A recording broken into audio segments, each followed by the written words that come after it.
ہر گناہ ہر برائی کی جڑ انسان کا نفس ہے۔ اگر نفس درست ہو جائے تو اس صورت میں تمام کے تمام کام بہتر انداز سے ہو سکتے ہیں، انسان متقی اور پرہیزگار بھی بن سکتا ہے۔ لیکن سوال یہ ہے کہ نفس کو کنٹرول کیسے کیا جائے؟ اس سے پہلے نفس کے کام کرنے کا طریقہ کیا ہے؟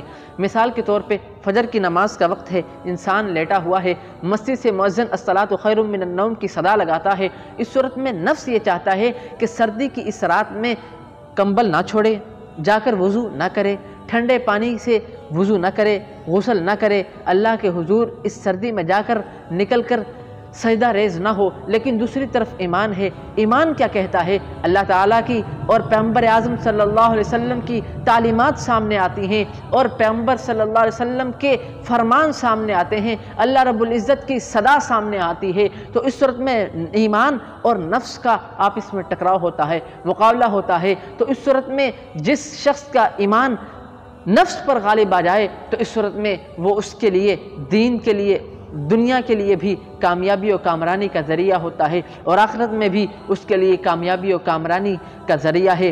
لیکن اگر نفس ایمان پر غالب آ جائے تو اس صورت میں انسان سرکش ہو جاتا ہے، اور ایک محدود وقت تک نفس جب ایمان پر غالب آ جائے تو نفس سرکش ہو جاتا ہے اور پھر ایمان بالکل کمزور ہو جاتا ہے۔ لیکن مسلمان کے دل سے ایمان کی چنگاری غائب نہیں ہوتی، ایمان ضرور رہتا ہے اگرچہ بالکل ہی کمزور ہو جاتا ہے۔ یہی وجہ ہے کہ بعض واقعات ایسے آئے ہیں کہ ایک معمولی سے قصے اور معمولی سے واقعے کی وجہ سے، ایک چھوٹی سی بات کی وجہ سے، ایک چھوٹے سے کلمے کی وجہ سے جو انسان کے دل پہ لگتا ہے، انسان متقی اور پرہیزگار اور اللہ کا ولی بن جاتا ہے۔ ایسے بہت سے واقعات ہیں۔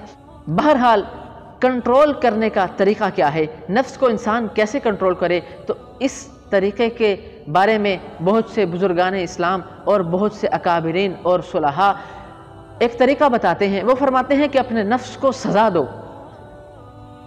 مثال کے طور پہ حضرت اشرف علی تھانوی رحمۃ اللہ کے ایک مرید تھے، ان کا ایک عزیز تھا، وہ سر سے پاؤں تک سیکولرزم میں بالکل رسا ہوا تھا، سر سے پاؤں تک انگریزی چال ڈھال تھی، اور اس کے اوپر اس مرید کا ایسا اثر پڑا کہ وہ کہنے لگا کہ آپ اشرف علی تھانوی رحمۃ اللہ سے میرے لیے ایک تعویذ منگوائیں تاکہ میں بھی نماز کا پابند بن جاؤں۔ تو اس صورت میں اس مرید نے حضرت اشرف علی تھانوی رحمہ اللہ سے بات کی۔ حضرت اشرف علی تھانوی رحمۃ اللہ نے فرمایا کہ میرے پاس ایسا کوئی تعویذ تو نہیں ہے کہ جس میں ایک سپاہی بٹھا دوں اور اس کے ہاتھ میں ڈنڈا ہو، جب بھی اذان کی آواز آئے، جب بھی نماز کا وقت ہو تو وہ ڈنڈا لے کر باہر آ جائے اور اس کو زبردستی نماز پڑھائے۔ میرے پاس ایسا تعویذ نہیں ہے، البتہ میں ایک ایسی ترکیب بتلا دیتا ہوں کہ جس پر عمل کرنے کی وجہ سے وہ نماز کا پابند بن سکتا ہے، لیکن شرط یہ ہے کہ اس پر عمل کرے۔ تو وہ طریقہ یہ ہے کہ وہ اپنے نفس کو سزا دے۔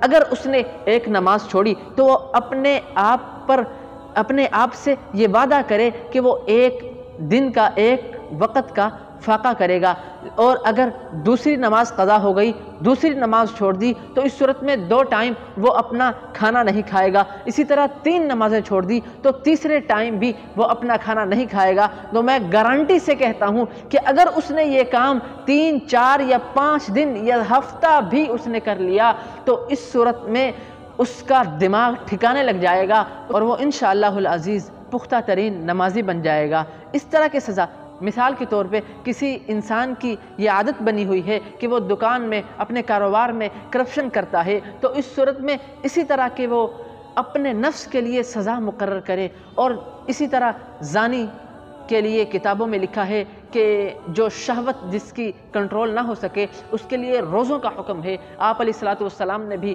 اس کی ترکیب دی ہے کہ اگر انسان برے اعمال سے باز نہ آ رہا ہو تو اس صورت میں وہ روزے رکھے، اور روزے رکھنے کی وجہ سے انشاءاللہ العزیز